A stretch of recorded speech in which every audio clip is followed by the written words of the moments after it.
time around, we have got a virtual warehouse. So that allows us to effectively give you limitless cars. Yeah. So you can bring them in and out of your garage and, you know, work with the cars that you want to work with. Cool. So you can do just as many as you want. Absolutely. Great.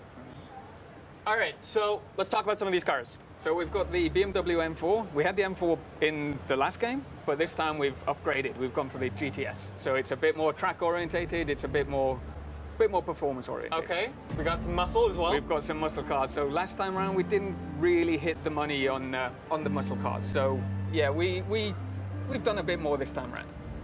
And yeah, the Nissan 350Z, right? So everybody's been asking for it.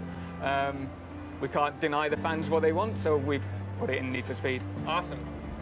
And this one, yeah, it may look quirky, right? Yeah. It seems a bit out of place in Need for Speed, but what we've done is we've built this feature called the Derelict that, again, Marcus touched upon it in the live show, but what the Derelict is a way for us to kind of let the player explore the open world that we've got. It's a rich open world that we have, so we've put these cars out there in the world for you to find and explore and kind of take them back to your garage and find all the parts that you need to build them. Cool. So effectively, it takes a car from stock to scrap, that's scrap to stock to supercar. Cool. So let's jump in the Beetle and fix it up a bit. Yes, absolutely. So it's looking a bit run down right now, right? Yeah. So we want to restore it back to stock. Yeah. Now we should probably say as well, these derelicts, you don't need to restore them like this. You can upgrade them a little bit. I think we'll show that in a little bit. Absolutely. And you could leave it like this if you wanted to. Yeah, right? for sure. Not my particular style, but you know what I mean. It might be somebody's style. So yeah, you can see some more of the parts. They're looking pretty good. Absolutely. So we've tried to make sure that we've got parts in every interaction point that we have for this car.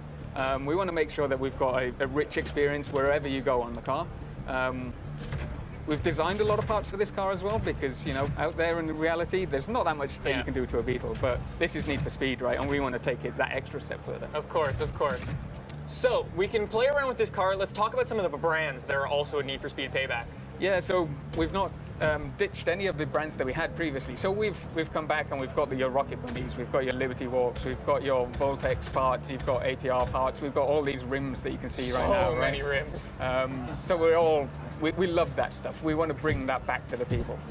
Of course. So I think we've done a pretty good job of showing this off. Shall we show off the big thing? Yeah, so I talked about it previously. We want to take these cars to supercars, right? So here we are, we've got our super builds. So these are effectively the biggest, the baddest, the most performance-orientated cars that you can build in Need for Speed. Yeah, I've got my personal favorite down at the bottom.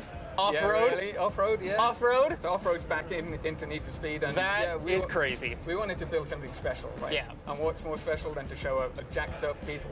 Awesome. So what do these do? We should say that these are derelict things, specific cars. So yeah, the derelict cars that you find in the world will be the only ones that we can take to the super build. We want to make sure that those cars are special and you want to put some time into them and put the effort into making them the super builds, right? Of course. Now, just while we have some extra time, let's talk about some of the stance tuning and stuff like that. Stance tuning is back again. So what we've done this time around is tweak them slightly, right? We wanted to make sure that we could slam a car on the deck, right? Of course. We love crazy camber, so why not go even further than we did before?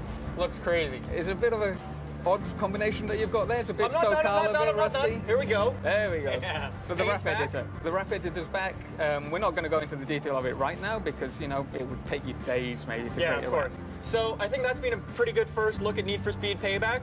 Any last words from you guys? Yeah, everything you love about Need for Speed, plus action driving blockbuster missions, November 10th. Check out Need for Speed Payback.